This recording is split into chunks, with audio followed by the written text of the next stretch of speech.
Good evening. On the world news tonight from BGI Television, first the headlines. We are happy Tinubu is upscaling Nigeria to bring succor. Ex-presidential aspirants. The Nigeria Anti-Corruption Body EFCC freezes 30 billion naira Social Investment Program Agency NSIPA cash traced to private accounts. How Tony Elumelu's UBA fraudulently diverted 3.9 billion naira NESI funds, Jim Obasi. Each Nigerian inmate fed with 200 naira daily instead of 750 naira provided by government. On sports, Tinubu approves 1.3 billion naira for Pasero's outstanding salaries. I am Morire Rabila Lawal. The news in detail. A former APC presidential aspirant, Chief Stanley Osifo, says President Bola Tinubu is closely looking at key areas that will upscale the nation and bring succor to Nigerians. Osifo, in a statement on Wednesday in Lagos, made this remark while reacting to Tinubu's 2024 New Year message to Nigerians on Monday. According to him, the president's efforts are attracting foreign investors. We are encouraged that the president is closely looking at key areas that will upscale the nation and bring succor to the generality of Nigerians. His efforts are attracting foreign investors, he said. He said that Tinubu's broadcast was an indication of good plan and development processes that the present administration had worked out and ready to continue to implement. The APC chieftain said Tinubu had re-emphasized and touched on key areas the government had taken people-oriented decision on. According to him, some of these areas include proposed implementation of new national living wage, provision of stable electricity, agriculture, and its value chain. He applauded the president's effort at increasing petroleum product output and ease of doing business through reforms of fiscal and tax policies.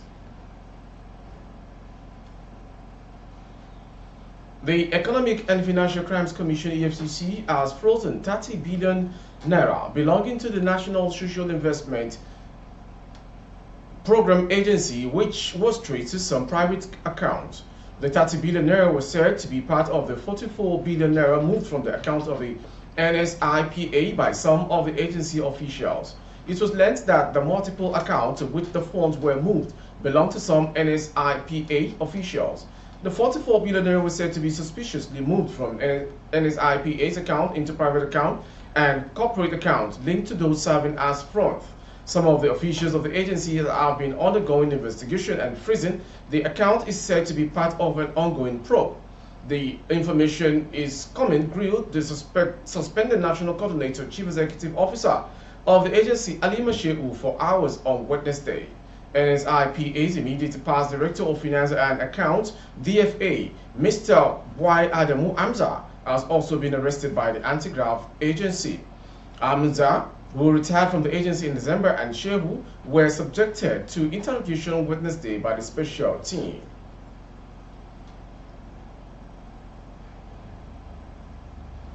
Tony Elumelu's United Bank for Africa fraudulently diverted a princely sum of 3.9 billion naira in SEI funds, according to Jim Obasi, report on the activities of the Central Bank of Nigeria, CBN, under its former governor, Mr. Godwin Emefiele.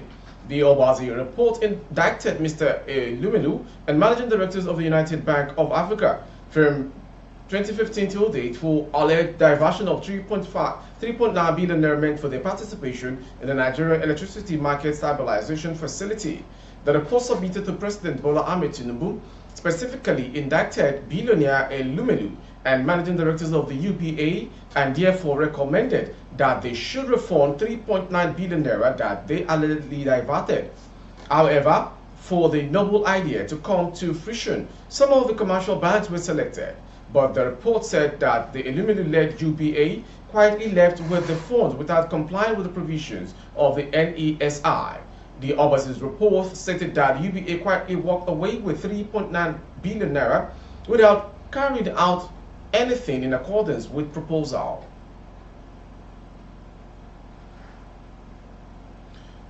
A civic organization, Vanguard for Truth Foundation, has raised the alarm that inmates at various custodial centers, prisons in Nigeria are fed with 200 naira daily against the 750 naira provided by the government.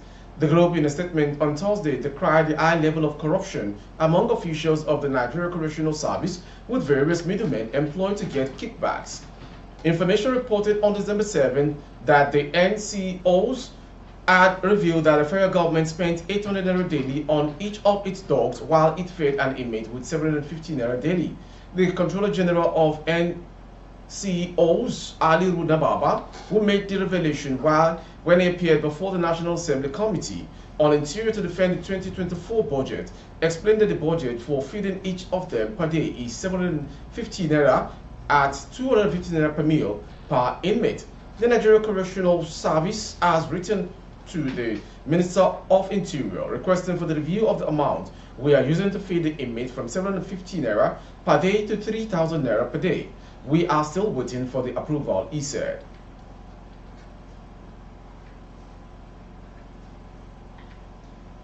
Commanders and officers of Southwest Security Network, codenamed Amotekun Corps, held a candlelight walk for the term Generalissimo of the outfit, the late Akeredolu.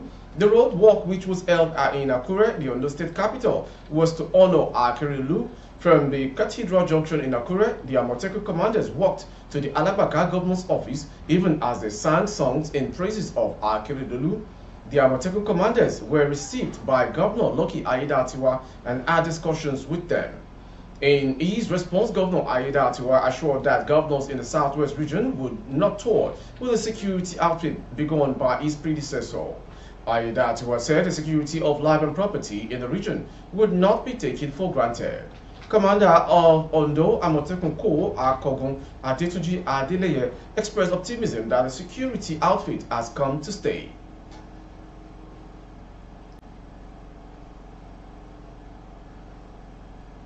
Still within Ondo State, Ondo State's Governor Lucky Aiyedatiwa on Wednesday paid a visit to the leaders of the Pan-Yoruba Socio-Cultural Organization, Afenifere, led by Chief Ruben Fashoruti.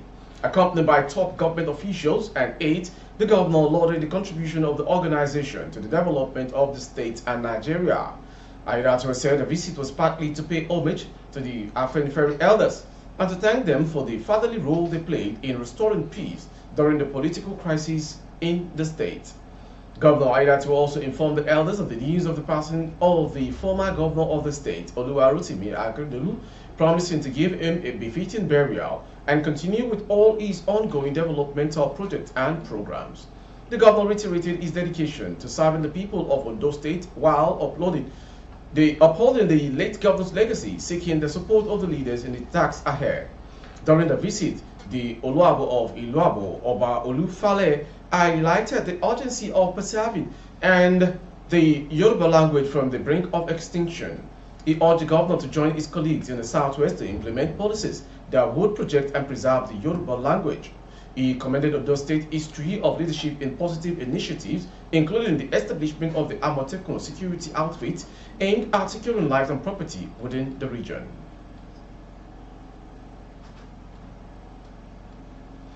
You are watching the world news from BGI Television. A 17-year-old girl identified as special has been reported missing by a family in Lagos State.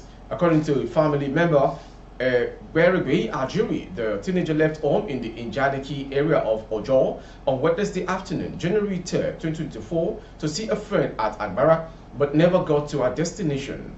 Please, my baby is missing. She left home at 3 p.m. to see a friend at Agbara, but never got to her destination. She's just 17. If you live around Iyaoba and Agbara access and you have seen her, please let me know or report to the nearest police station. Babweri said in a post on Thursday. If found, please contact the nearest police station, as claimed by the statement.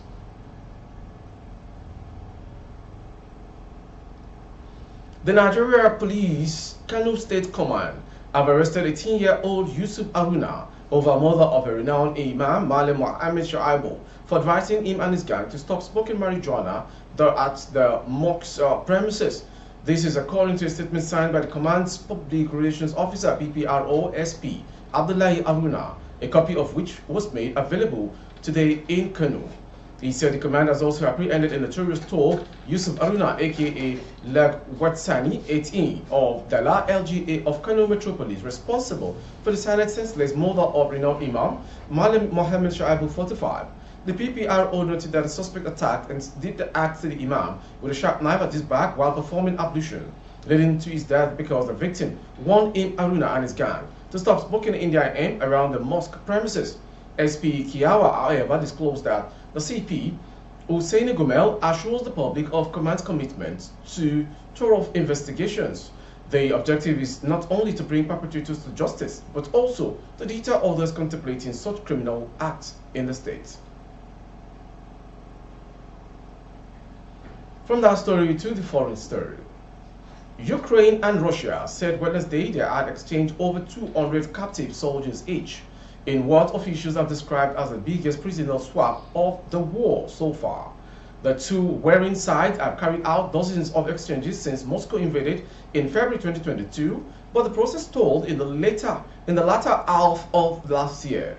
In near simultaneous statement, Russia and Ukraine announced they had received over 200 soldiers each, following talks mediated by the United Arab Emirates. More than 200 of our soldiers and civilians have been returned from Russia captivity, Zelensky said on Telegram, posting a video of uniformed men celebrating. Neither side had announced an exchange in almost 5 months, prompting Kiev to accuse Moscow of deliberately blocking deals for political reasons. Moscow's defense ministry said 248 of its servicemen had been returned and that they were being provided with medical and psychological assistance. To end the world news is a sports story. The coach of the senior national team of Nigeria, Jose Peseiro, will be smiling to the bank soon following the approval of his backlog of salaries ahead of the start of the Africa Cup of Nations.